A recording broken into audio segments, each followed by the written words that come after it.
और हमें लगता है कि आपके लिए ये हौसला अफजाई आपकी आगे की सामर्थ्य को बढ़ाने के लिए कारण बन सकती है।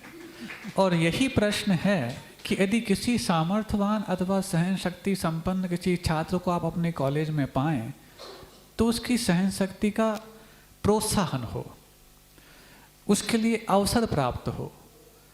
कई बार होता है कि सहन करने वाले एक तरफ तो अपनी सहन शक्ति में इजाफा कर रहे होते हैं, दूसरी ओर वो आरोपों को बहन शक्ति में भी बढ़ाने पड़ते हैं कि आरोपों को उनको बहन करना पड़ता है। तो वो इस प्रकार से जो क्रिटिसाइज होते हैं अथवा हतोत्साहित होते हैं तो लगता है कि हम व्यर्थ ही सहन करे जा रहे हैं। एक तरफ तो सहन करो, ऊपर से आरोप प्रत्यारोप भी झेलो। तो जब तक किसी भी आचरण का अथवा किसी भी तप विशेष का प्रोत्साहन नहीं होगा, आम व्यक्तियों में इस तप और आचरण के प्रति बहुमान नहीं बढ़ेगा।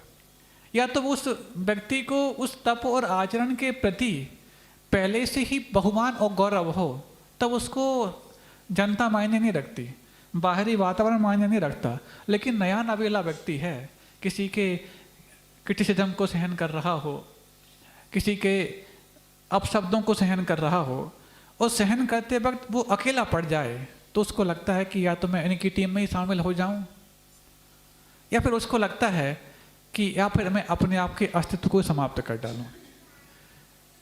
तमाम प्रकार की शक्तियां होती हैं। आर्थिक शक्ति है, बौद्धिक शक्ति है, शारीरिक शक्ति है। ये सारी शक्तियां कुछ न कुछ ग्रहण करने के बाद बढ़ती हैं। आर्थिक शक्ति अच्छा अर्न करोगे तो बढ़ेगी, बौद्धिक शक्ति अच्छा लर्न करोगे तो बढ़ेगी, शारीरिक शक्ति अच्छा इनटेक करोगे तो बढ़ेगी। लेकिन एक शक्ति है जो ग्रहण करने के द्वारा नहीं, त्याग के द्वारा बढ़ती है, जिसका नाम सहन शक्ति है। और सहन शक्ति वो शक्ति होती है जो एक बार यदि किसी व्यक्ति के पास आ जाए तो बाकी सारे शक्ति संपन्न उसकी ओर हाथ जोड़ के खड़े हो जाते हैं कि अब आप बताओ, अब मैं क्या करूं। पूज्य गुरुदेव के पास कौन सी शक्ति थी? क्या आर्थिक शक्ति सबको छोड़ करके आए? शारीरिक शक्ति अपनी काया को इतना क्षीण कर दिया कि जर्जर बना दिया।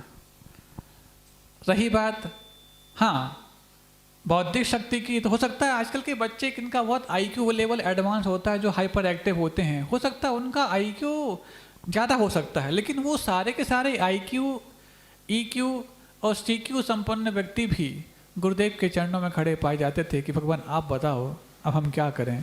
गुरुजी कहते मेरे पास क्या है, तो अपन उनके पास जाके यही बोलते भगवान आपके पास जो है वो हम सबके पास तिल भर नहीं, और जो हम जोड़ के रखे हैं वो आपके पास तिल भर नहीं, जिसका नाम सहन शक्ति है। वो बढ़ती है त्याग के माध्यम से। इसलिए जो आज है और उसके होने पर जो हमारी सहन क्षमता है, यदि उसमें से कुछ और कम करेंगे तो हमारी सहन शक्ति में इजाफा अवश्य होगा। यही हम सबके लिए सीख है। अगली जिज्ञासा के लिए